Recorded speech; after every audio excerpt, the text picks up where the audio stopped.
Hello, everybody, and I'm Anthony Kay, and welcome back to Coffee Buzz Weekly.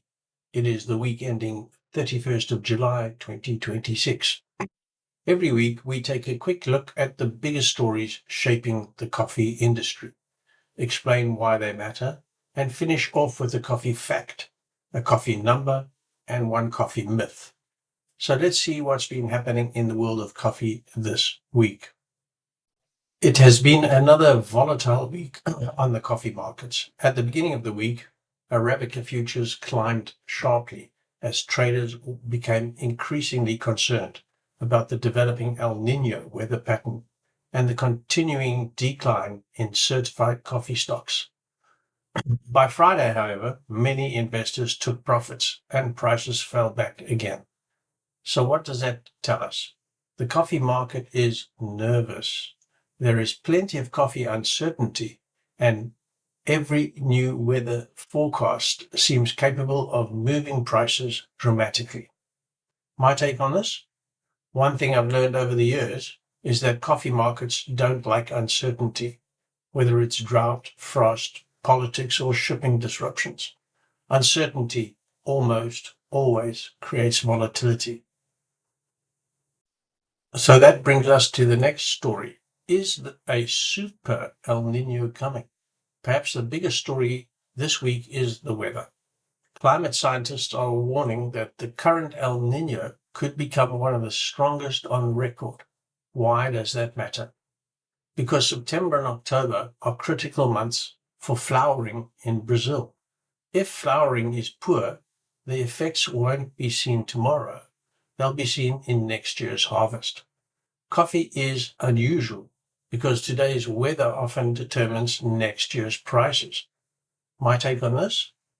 The most advanced coffee factories in the world still depend on one thing we can't engineer: the weather. Let's talk about too much rain in Brazil. Normally, when we think about coffee farming, we worry about drought.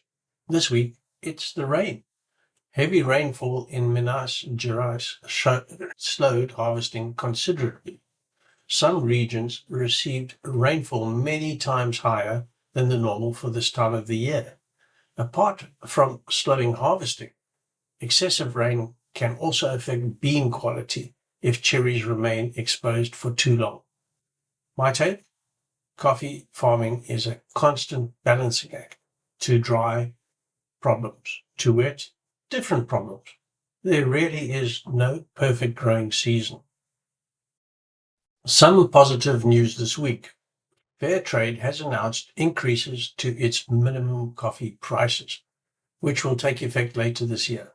The aim is simple: to give certified coffee farmers a more sustainable income in a market that has become increasingly unpredictable. My take? As engineers, we often focus on machinery and manufacturing, but without profitable farmers, there is no coffee industry. Everything starts with the person growing the coffee. And finally, specialty coffee continues its remarkable growth. Nearly half of American adults now drink specialty coffee every week. That's an incredible change compared with just a few decades ago. Consumers are becoming more interested in it, where the coffee comes from, how it's roasted, how it's brewed, and even how it's packaged. I think this is fantastic news. The more consumers understand coffee, the more they'll appreciate the engineering, science, and agriculture behind every cup. So let's get to the coffee fact of the week. Did you know coffee is actually a fruit? The bean we roast is simply the seed found inside a coffee cherry. Everything we enjoy in a cup starts life growing on what is, technically speaking, a fruit tree.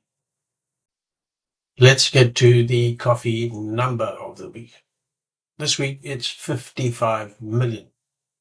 Brazil is expected to produce around 55 million bags of coffee this season. To put that in perspective, one bag contains 60 kilograms of coffee. That's more than 3 billion kilograms of coffee from one single country alone. No wonder the whole industry watches Brazil's and its weather so closely. Here is the coffee myth of the week. The myth: higher coffee prices always mean farmers are making more money. This is false. Coffee prices move through a very long supply chain. By the time your coffee reaches a supermarket shelf, costs have been added for transport, roasting, packaging, labor, energy, and retail. A higher retail price does not automatically mean the farmer received significantly more.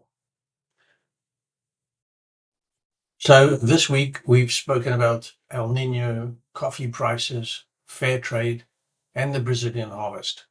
It's easy to get caught up in the headlines, but every week I'm reminded that coffee is unlike almost any other product. It starts on a farm, often tended by families who have been growing coffee for generations. Then it travels through exporters, traders, roasters, engineers, packaging companies, machine manufacturers, and retailers before finally ending up in your cup. Every one of these people depends on the others. It's an incredible connected industry. And that's one of the reasons I still find coffee so fascinating after all these years. Here's my tagline that I think: remember, coffee isn't just a drink. It's agriculture, it's chemistry, it's engineering, and it's logistics. And it's millions of people around the world working together to produce one perfect cup. I'm Anthony Kay, and this has been Engineered Coffee. Stay curious and keep engineering better coffee. And if you like this, please like and subscribe. Thank you. Until next week.